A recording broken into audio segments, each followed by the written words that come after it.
Assalamualaikum warahmatullahi wabarakatuh.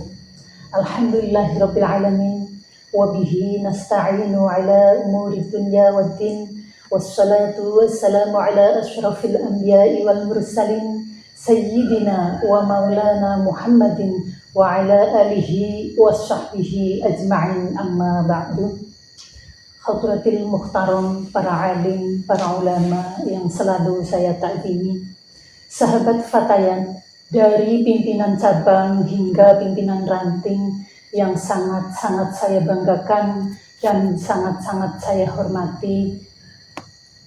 Ramadan adalah wahana introspeksi diri kita. Apakah kita termasuk orang yang merugi ataukah sebaliknya? A'udzu billahi minasyaitonir rajim. Bismillahirrahmanirrahim. Wal 'asri innal insana lafi khusrin illa alladzina amanu wa 'amilus solihati wa tawassaw bil haqqi wa tawassaw bis sabr. Wal 'asri, demi masa, innal insana lafi khusrin, sesungguhnya manusia adalah golongan yang merugi.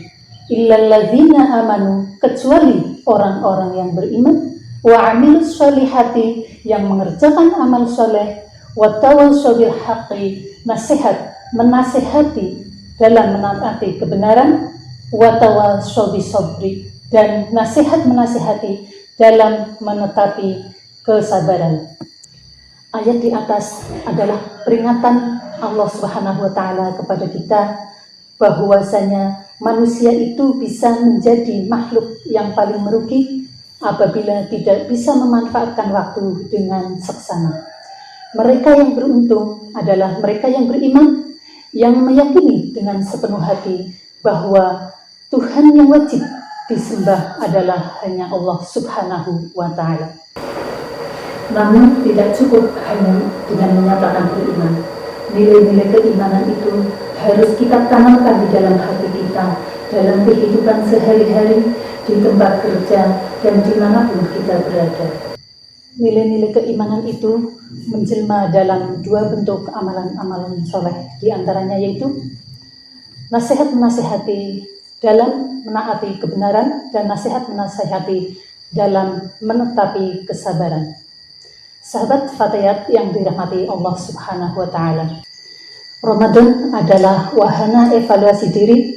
Apakah kita termasuk orang yang merugi ataukah sebaliknya? Sebab di bulan ini Allah Subhanahu wa ta'ala memotivasi kepada kita bahwa kebaikan-kebaikan yang kita lakukan itu akan dilipat gandakan pahalanya, dan sebaliknya keburukan yang kita lakukan pun akan dilipat gandakan. Ditambah lagi, pada bulan ini terdapat malam kemuliaan, yaitu malam Lailatul Qadar, di mana pada malam Lailatul Qadar itu lebih baik daripada 1000 bulan. Sahabat Fatayat yang dirahmati Allah Subhanahu wa ta'ala, setiap orang itu diberikan waktu yang sama dalam sehari semalamnya, yaitu 24 jam. Namun mereka itu akan menghasilkan output yang berbeda dalam waktu yang sama itu.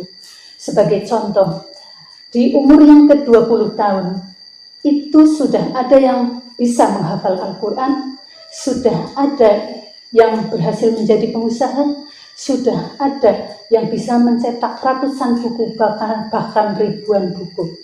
Namun juga sebaliknya, ada yang masih saja belum menghasilkan apa-apa. Jadi, di waktu yang sama, yang satu hari satu malamnya 24 jam itu, ada yang menghasilkan kebaikan-kebaikan, ada yang menghasilkan keberhasilan-keberhasilan, dan juga ada yang menghasilkan kemunduran. Sahabat Fatayat yang dirahmati Allah Subhanahu wa ta'ala, kita harus sadar bahwa waktu 24 jam itu tidak sepenuhnya kita gunakan sebagai waktu yang produktif. Namun untuk tidur saja kita sampai sepertiga kehidupan kita, yaitu sampai 8 jam. Kemudian digunakan untuk bekerja juga 8 jam. Sudah ada 16 jam, berarti tinggal ada waktu 8 jam.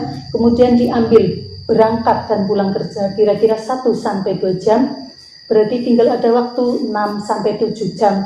Itulah waktu yang bisa kita gunakan sebaik-baiknya untuk kepentingan kita, untuk kemaslahatan kita, untuk ibadah, untuk kegiatan sosial, untuk keluarga, dan lain sebagainya. Alokasi waktu inilah yang menentukan seberapa beruntungkah kita dalam hidup ini.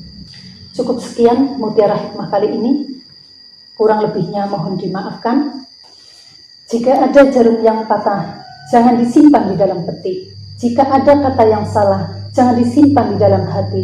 Wal'afu minkum, wallahul muwafiq ila aqwamit thariq. Wassalamualaikum warahmatullahi wabarakatuh.